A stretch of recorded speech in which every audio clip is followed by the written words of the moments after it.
Anxiety ಆಗ್ತಾ ಇದೆ, ಭಯ ಆತಂಕ ಆಗ್ತಾ ಇದೆ ಅಂತಂದ್ರೆ ನೀವು ಭವಿಷ್ಯದಲ್ಲಿ ಬದುಕ್ತಾ ಇದ್ದೀರಾ ಅಂತ ಅರ್ಥ. ನೀವು ನಾಳೆಯಲ್ಲಿ ಇರ್ತಾ ಇದ್ದೀರಾ ಅಂತ ಅರ್ಥ. ನಿಮಗೆ ನೋಡಿ ಭಯ ಆತಂಕ ಎದ್ರ ಬಗ್ಗೆ ಆಗುತ್ತೆ? ಮುಂದಿನ ಕ್ಷಣದ ಬಗ್ಗೆ ಆಗುತ್ತೆ, ನಾಳೆಯ ಬಗ್ಗೆ ಆಗುತ್ತೆ, ಏನಾಗುತ್ತೇನೋ ಅನ್ನುವ ಭಯ ಆಗುತ್ತೆ. ಏನಾಗುತ್ತೇನೋ ಅನ್ನೋದಂದ್ರೆ ಏನು? ನೀವು ಭವಿಷ್ಯಕ್ಕೆ ಹೋದ್ರಿ, ಜೀವನ ಹಿಂದೆ ಉಳಿತು, ನೀವು ಮುಂದೆ ಓಡ್ತಾ ಇದ್ದೀರಾ. ಈ ಮುಂದೆ ಓಡೋದನ್ನೇ ನಾವು ವಾತ ಅಂತ ಕರಿತೇವೆ. ವಾತ ಅಂದ್ರೆ ಚಲನೆ. ಯಾವಾಗ ನಮ್ಮ ನರಮಂಡಲದಲ್ಲಿ ಈ ಚಲನೆ ಜಾಸ್ತಿ ಆಗುತ್ತೆ, ನಮ್ಮ ನರ್ವಸ್ ಸಿಸ್ಟಮ್ ನಲ್ಲಿ ವಾತ ಎಗ್ರಿವೇಟ್ ಆಗುತ್ತೆ, ನಮಗೆ ಆಂಗ್ಸೈಟಿ ಆಗುತ್ತೆ. ಸೊ ನೀವು ಅದಕ್ಕೆ ಏನೇ ಟ್ರೀಟ್ಮೆಂಟ್ ಔಷಧಿಗಳನ್ನ ತಗೊಳ್ತಾ ಇದ್ರೂ ಕೂಡ ನೀವು ಅದನ್ನ ನೈಸರ್ಗಿಕವಾಗಿ ಕಡಿಮೆ ಮಾಡಿಕೊಳ್ಳುವ ಪ್ರಯತ್ನವನ್ನ ಶುರು ಮಾಡಬೇಕು. ಅದು ಹೆಂಗೆ?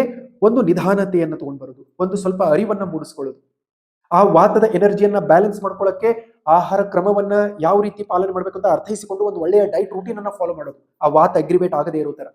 ರಿಲ್ಯಾಕ್ಸೇಷನ್ ಅನ್ನ, ಪ್ರಾಣಾಯಾಮವನ್ನ, ಧ್ಯಾನವನ್ನ, ಅರಿವನ್ನ, ಯೋಗದ ಅಭ್ಯಾಸವನ್ನ ನೀವಿದೆಲ್ಲವನ್ನ ಅಳವಡಿಸ್ಕೊಳ್ತಾ ಬಂದಾಗ ನಿಧಾನಕ್ಕೆ ಆ ಎಗ್ರಿವೇಟೆಡ್ ವಾತ ಏನಿದೆ, ನಿಮ್ಮ ನರಮಂಡಲವನ್ನ ಏನು ಟಚ್ ಮಾಡಿದೆ, ಅದು ನಿಧಾನಕ್ಕೆ ಕಡಿಮೆ ಆಗುತ್ತೆ.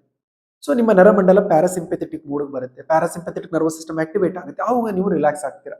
ಸೊ ಸೊ ಆಂಗ್ಸೈಟಿ ಆಗಿದೆ ಅಂತ ಅದ್ರ ಬಗ್ಗೆ ಮತ್ತಿಷ್ಟು ಭಯ ಮಾಡ್ಕೊಳಕ್ ಹೋಗ್ಬೇಡಿ. ಎಲ್ಲರಲ್ಲೂ ಆಂಗ್ಸೈಟಿ ಇರುತ್ತೆ, ಪ್ರಮಾಣ ಬೇರೆ ಬೇರೆ ಅಷ್ಟೇ. ಸೊ ಅದೇನು ದೊಡ್ಡ ವಿಷಯ ಅಲ್ಲ. ಸೊ ನೀವು ನಿಮ್ಮ ವಾತದ ಎನರ್ಜಿಯಲ್ಲಿ ಬ್ಯಾಲೆನ್ಸ್ ಅನ್ನ ತರ್ಕೊಳ್ಳೋ ಪ್ರಯತ್ನವನ್ನ ಮಾಡಬೇಕು. ಸೊ ನಿಮಗೆ ವಾತ ಅಂದ್ರೆ ಏನು, ಅದನ್ನ ಬ್ಯಾಲೆನ್ಸ್ ಯಾವ ರೀತಿ ಮಾಡ್ಕೊಳ್ಳೋದು, ಇನ್ನು ಅದರ ಮಾಸ್ಟರ್ ಕ್ಲಾಸ್ ಅನ್ನ ನಾನು ರವಿವಾರ ಮಾಡ್ತಾ ಇದ್ದೀನಿ.